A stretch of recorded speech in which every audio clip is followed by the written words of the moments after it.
Hello friends, જય શ્રી કૃષ્ણ. સ્વાગત છે તમારું ભાઈ કિચન ગુજરાતીના. આ બરફના ગોળા જેવું દેખાય છે તે બરફ નથી, પણ કુદરતનું અમૃત છે. ટૂંકમાં આ એક સંજીવની છે જે કુદરત તરફથી આપણને મળેલી ગિફ્ટ છે. આ છે ગોંદ કતીરા, જે શરીરની ગરમીને ખેંચી લે છે, નેચરલ સુલન્ટ બની જાય છે. ગોંદ કતીરા ઝાડમાંથી નીકળે છે. આમાં કેલ્શિયમ, મેગ્નેશિયમ, ફોલિક એસિડ છે અને પ્રોટીનથી ભરપૂર હોય છે. આ લેવાથી સ્કિન ગ્લો કરે છે, હેર ગ્રોથમાં સપોર્ટ કરે છે, સાંધાના દુખાવામાં રાહત આપે છે. ગોંદ કતીરા લેવાથી ગરમીમાં લૂ નહીં લાગે અને ડિહાઇડ્રેશન નહીં થવા દે. ગોંદ કતીરા લેવાથી પીસીઓડીમાં ફાયદો કરે છે અને લેડીઝના પ્રોબ્લેમમાં ફાયદો કરે છે. હવે જે આ ગુંદર છે તે આપણે શિયાળામાં તળીને આનો યુઝ કરતા હતા, એ છે એની તાસીર ગરમ છે. તે અલગ છે, જેનો યુઝ શિયાળામાં જ થાય છે, તેનો યુઝ આપણે નથી કરવાનો. અત્યારે આપણે આ ગરમીનો ગુંદ એટલે કે ગોંદ કતીરાનો યુઝ કરીશું. ગરમીમાં નસકોરી ફૂટતી હોય, મોઢામાં ચાંદા પડતા હોય, અલ્સરમાં ફાયદો કરે છે, એન્ટી એજિંગ અને એન્ટી કેન્સર છે. ટૂંકમાં આના ફાયદા જેટલા કહું તેટલા ઓછા છે. ગરમી માટે તો આ બેસ્ટ છે. હવે આનો યુઝ કેવી રીતે કરવો, કઈ રીતે લેવું તે આપણે જોઈ લઈએ. જો તમને આજની રેસીપી ગમે તો લાઈક કરજો, તમારા ગ્રુપમાં શેર કરજો અને માય કિચન ગુજરાતીને સબસ્ક્રાઈબ કરી દેજો અને બાજુમાં આવેલા બેલ આઇકનને પ્રેસ કરી દેજો, જેથી આવનારા બધા જ નવા વિડીયોનું નોટિફિકેશન તમને મળી જાય. જો મેં અહીંયા 1 ચમચી જેટલું ગોંદ કતીરા લીધું છે, તેને એક બાઉલમાં લઈ લેવાનું છે. પછી એને 2 વાર આપણે બરાબર વોશ કરી લઈશું. આ રીતે ઘસીને સરસ વોશ કરી લેવાનું છે.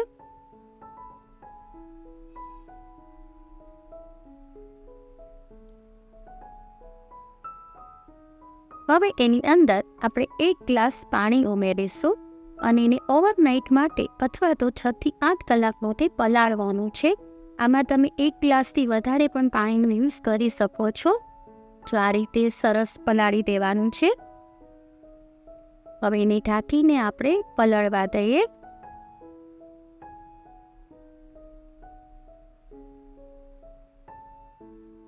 મેં જો આ ઓવરનાઇટ માટે પલાળ્યું હતું અને સવારે એ એક જેલીના ફોર્મમાં આવી જાય છે. જો આ ટાઈપનું જેલી જેવું બની જશે. ખાલી 1 ચમચીમાંથી આખો બાઉલ ભરાઈ જશે. આનો કોઈ ટેસ્ટ હોતો નથી. આ જેલને તમે ફેસ ઉપર મસાજ પણ કરી શકો છો. આનાથી ફેસ ગ્લો કરે છે અને પિમ્પલ્સમાં પણ ફાયદો કરે છે. આ એક જ ચમચીમાંથી પૂરો બાઉલ બની જાય છે અને આ રીતે પલાળીને જ લેવામાં આવે છે. આ રીતે પૂરો બાઉલ ભરીને થઈ જાય પછી એને તમે ફ્રીઝમાં 8 દિવસ સુધી રાખી શકો છો. બધા જ ફેમિલી મેમ્બરને આપી શકો છો. હવે આને કઈ રીતે લેવું તે આપણે જોઈ લઈએ. જો તમને નજીકથી દેખાયું કેવું મસ્ત દેખાય છે જેની જો, પણ આને એકલું નથી લેવાનું. આનો યુઝ હવે તમને દેખાડી દઉં કે આને કઈ રીતે આપણે લેવું.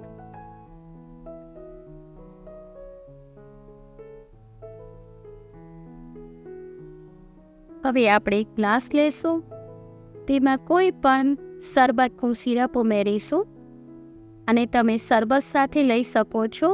અને તમે લીંબુનું શરબત, ગોળનું શરબત કે પછી વરિયાળીનું શરબત, કોઈ પણ શરબત સાથે યા પાણી સાથે તમે આને લઈ શકો છો.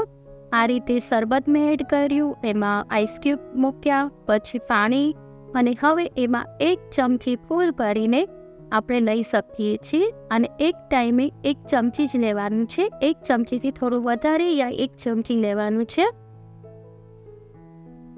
બસ એને હલાવીને તમે આ રીતે લઈ શકો છો.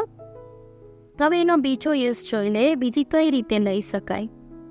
હવે આને આપણે કોઈ પણ શેક બનાવો, મેંગો શેક, ચીકુ શેક, કોઈ પણ શેક સાથે તમે લઈ શકો છો. અને આને તમે કોઈ સ્મૂધી સાથે પણ લઈ શકો છો. આ રીતે આપણે ચીકુ શેક બનાવી લઈશું, તેની સાથે પણ આપણે લઈ શકીએ છીએ. આને તમે દૂધ કે પાણી કે કોઈ શરબત સાથે લઈ શકાય છે. આને એકલું લેવાનું નથી કે પછી દહીં, છાશ કે લસ્સી સાથે પણ લેવાતું નથી. બસ આ રીતે જો આપણે ચીકુ શેક બનાવી લીધું છે, એને પણ એક ગ્લાસમાં લઈ લઈએ.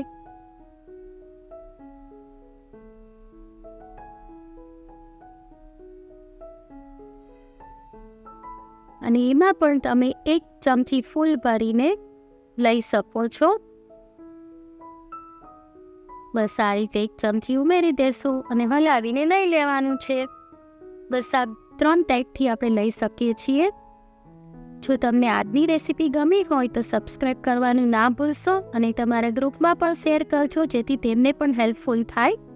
ફરી મળીશું એક નવી જ રેસીપી સાથે. Till then bye bye.